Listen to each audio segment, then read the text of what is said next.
Boa noite para todos. Vamos dar início à segunda aula da nossa disciplina de Fundamentos da Hidroginástica. Vamos prosseguir com a parte conceitual, tratando dos conceitos fundamentais que incidem no entendimento mais elaborado para a prescrição dos exercícios de hidroginástica. E nessa segunda parte, vamos começar tratando sobre formas básicas de movimento humano. A primeira forma básica do movimento humano é chamada de movimento linear. Movimento linear também é chamado movimento de translação, porque é um movimento em que todos os segmentos corporais tendem a seguir em uma mesma direção. É o caso, por exemplo, dos saltos. Numa piscina, durante uma aula de hidroginástica, imagine alguém executando um salto vertical, seja de que altura for. Nesse salto, os segmentos corporais estarão em um movimento típico linear, acompanhando a mesma direção do movimento. Mas é um movimento que pode ser também curvilíneo, tá? Na mesma aula de hidroginástica, se a pessoa fizer um salto adiante em extensão, qualquer que seja a extensão, esse salto tenderá a ser curvilíneo e estará, de fato, enquadrado como movimento linear. Pensando fora da hidroginástica, na natação, um nadador, quando faz uma saída de bloco, durante a parte aérea do mergulho, no momento em que ele deixa o bloco, nós temos ali um exemplo também de movimento linear. Todos os segmentos acompanhando a direção do movimento. Importante aí destacar essa questão de ser também chamado de movimento de translação, né? Isso nos lembra daquela história do movimento, um dos movimentos do globo terrestre, né, que é o movimento de translação, o movimento em torno do Sol, um movimento em que o planeta todo vai junto, né? Já o de rotação é um movimento em torno do próprio eixo da Terra. Mas o que importa aí é destacar esse movimento de translação, no qual o planeta vai todo, né, no caminho para fazer a órbita em torno do Sol.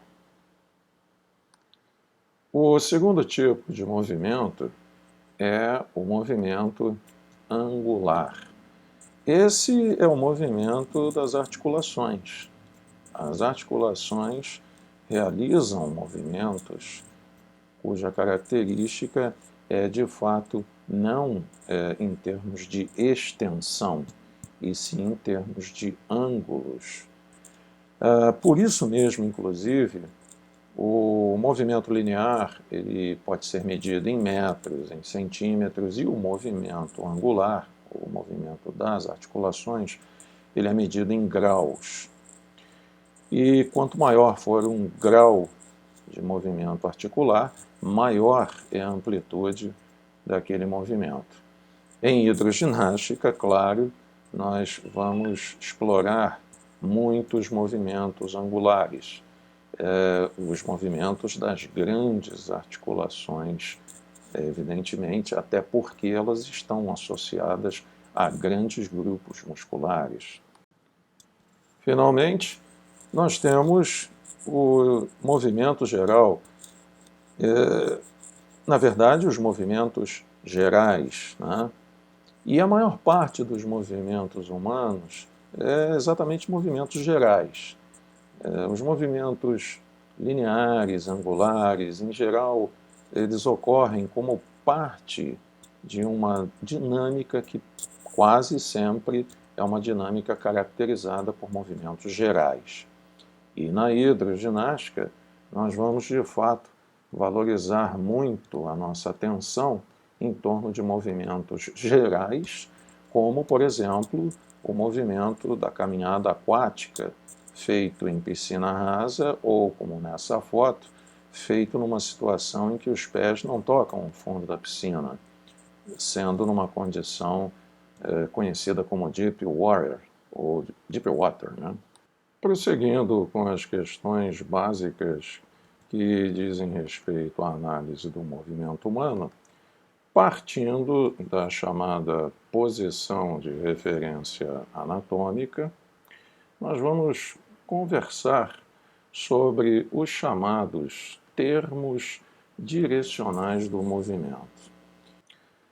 A ideia aqui é a de que, a partir de uma revisão bem básica de anatomia, nós façamos uma relação com os movimentos que são importantes nas aulas de hidroginástica. E não é difícil entender esses termos, principalmente se nós fizermos a associação do nome de cada um deles com o oposto que cada termo possui. Por exemplo, vamos aqui considerar o que é um movimento do tipo superior. Todo movimento do tipo superior é um movimento próximo à cabeça ou cranial. Veja, se há um movimento superior, então há também um movimento inferior. E se o movimento superior é próximo à cabeça, bom, o inferior é longe da cabeça ou caudal. Tá? E isso segue, por exemplo, com relação ao movimento anterior.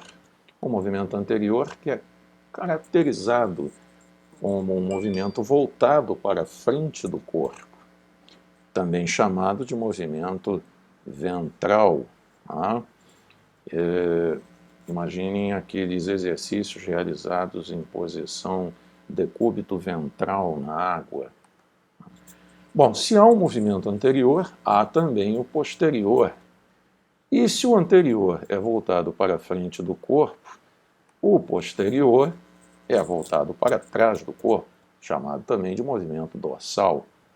O movimento do nado de costas, por exemplo. Né?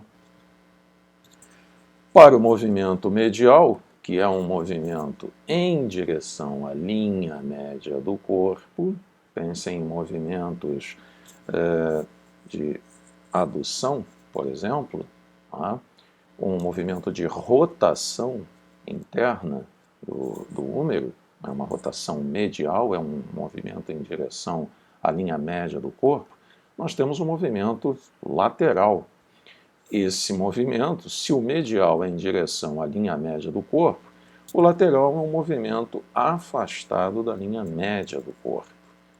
Um movimento, por exemplo, de abdução, na hora em que se faz aquele conhecido exercício do polichinelo. Ali você tem um movimento, no momento da abdução, um movimento típico lateral. O movimento proximal é um movimento que está próximo ao tronco, daí o nome proximal. E se você tem um movimento proximal, o contrário é o movimento distal. O movimento, então, afastado do tronco. Nós ainda temos o movimento superficial, o nome já indica, é um movimento na superfície do corpo, movimentos de contenção concêntrica, por exemplo, são movimentos na superfície do corpo. Os de contenção excêntrica também. E se você tem um superficial, existe um outro movimento, que é o movimento profundo, um movimento que acontece dentro do corpo e afastado da superfície corporal. Por exemplo, o movimento do músculo diafragma. Para além dos termos direcionais do movimento, vamos comentar agora sobre os chamados planos de movimento. Bem, antes de mais nada é importante comentar o que afinal é um plano de movimento, né? Também chamado plano de referência anatômica. O plano ele é uma superfície imaginária, ele não existe na realidade, é bidimensional e divide o corpo ou segmentos do corpo em partes iguais. Cada plano de movimento forma um ângulo reto juntamente com outro plano. E a partir dos planos de movimento, nós vamos tentando entender melhor o conjunto de movimentos humanos, mas de uma forma que é predominantemente didática, não que isso ocorra 100% como na realidade.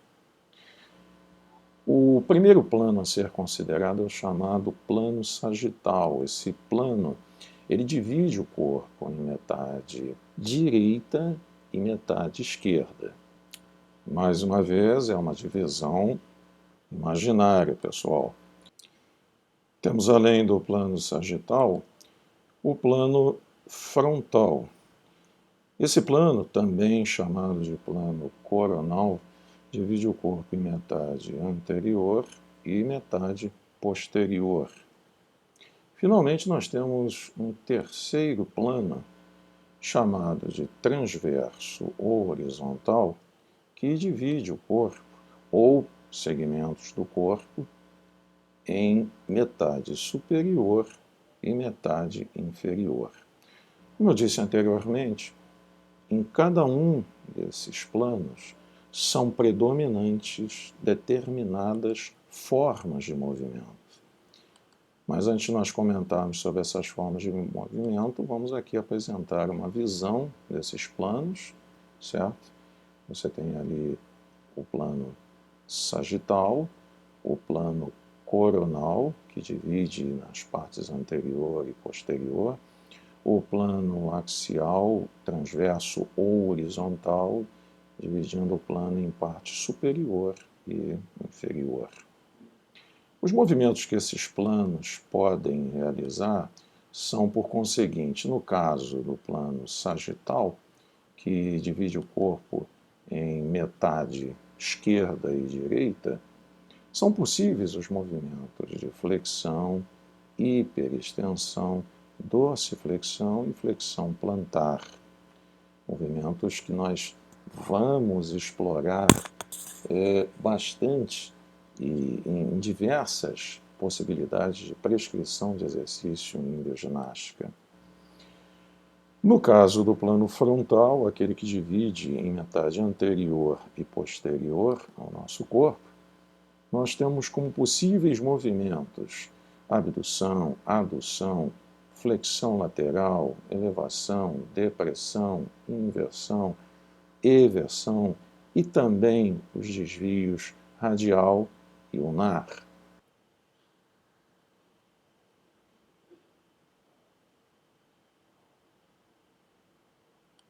Temos finalmente o plano transverso, que é também chamado plano horizontal, e nesse plano transverso nós temos como principais movimentos as rotações.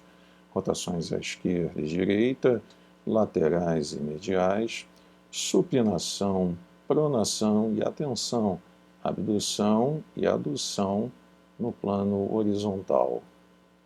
Bom, nós vamos ficando por aqui, porque na próxima aula nós vamos associar o que nós conversamos referentes a formas básicas de movimento humano, termos direcionais do movimento e planos do movimento com eixos de movimento e fazer a vinculação desses conceitos com os principais movimentos articulares, e isso, é claro, numa abordagem com relação a exercícios de hidroginástica. Obrigado pela atenção de todos. Lembrem-se, qualquer comentário e dúvidas, enviem mensagens pelo WhatsApp da turma. Tenham todos uma ótima noite e até a nossa aula de segunda-feira. Muito obrigado a todos.